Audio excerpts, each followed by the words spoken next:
বাপের দিন না কোটিপতি যদি টাকা পয়সা বাড়ি গাড়ি থাকতো আর ভাই এ পরিশ্রম করা লাগতো না। সান ভাই এত পরিশ্রম করি ভিডিও বানাইতে আছে, কাঁধের মধ্যে ধান বাড়িতে রওনা হইলাম। পরিশ্রম ছাড়া আমাদের মতন গরিব মানুষের কোনো উপায় নাই।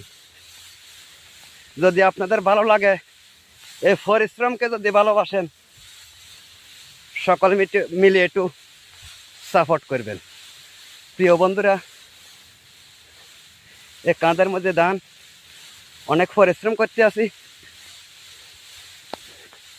আপনাদের ভালোবাসা ফেসবুকে কাজ চালিয়ে যাইতে আছি, জানি না সফল কবে হব। প্রিয় বন্ধুরা, বারবারে বলি, যদি আপনাদের পছন্দ হয়, ভালো লাগে এই পরিশ্রমকে, আমাদেরকে একটু সাপোর্ট করবেন। সকলে ভালো থাকবেন, ধন্যবাদ ভাই।